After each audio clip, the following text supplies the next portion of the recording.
ప్రభుత్వం TRS party ప్రభుత్వం 9.5 సంవత్సరాల కాలం పాటు నిరంతరం మోసం చేయాలి, ప్రజలను ప్రక్కదారి పట్టియాలి, ప్రజా సమస్యలను పరిష్కారం చేయొద్దు అనే మీమాంసతో వ్యక్తిగత ప్రయోజనాలు పోయి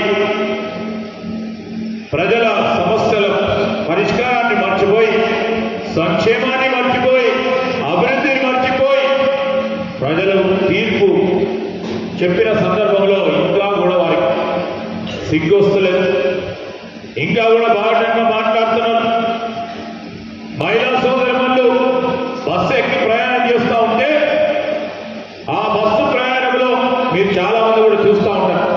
నేను మొన్న మా నియోజకవర్గంలో ఒక బస్సులో ప్రయాణం చేస్తున్నప్పుడు ముందు కూర్చున్న మా మహిళా సోదరి అందరూ సంతోషంగా, మేము చాలా రోజుల తర్వాత ఈ సంతోషాన్ని చూస్తూ ఉన్నాం. మా కుటుంబ సభ్యులను కూడా మేము ఊర్లకు తీసుకెళ్తున్నాం, పని మీద తీసుకెళ్తున్నాం, నాతో పాటు నా భర్త, నా పిల్లలందరూ వస్తూ ఉన్నారు, చాలా సంతోషంగా ఉంది అని ఆ సంతోషాన్ని చూడమని టీఆర్ఎస్ నాయకులకు బీజేపీలకు చెప్తాము.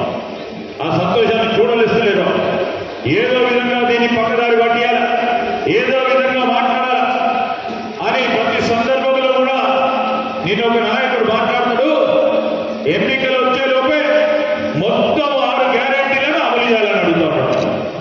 వాళ్ళకి 9 సంవత్సరాలు గడిచింది, 3 ఎకరాల భూమి మర్చిపోయారు. ఈరోజు ఇంటికో ఉద్యోగం మర్చిపోయారు. వారి ఇచ్చిన 100 వాగ్దానాలు కూడా 2 మార్లు ఎన్నికలు జరుగుతూ ఉన్నప్పుడు దాదాపు 100 వారు మేనిఫెస్టోలో పెట్టిన ప్రధానమైన అంశాలను అమలు చేయలేని పరిస్థితుల్లో నైతికంగా వారు మమ్మల్ని అడిగే హక్కు లేదు, కాంగ్రెస్ పార్టీ కార్యకర్తను అడిగే హక్కు లేదని మీ ద్వారా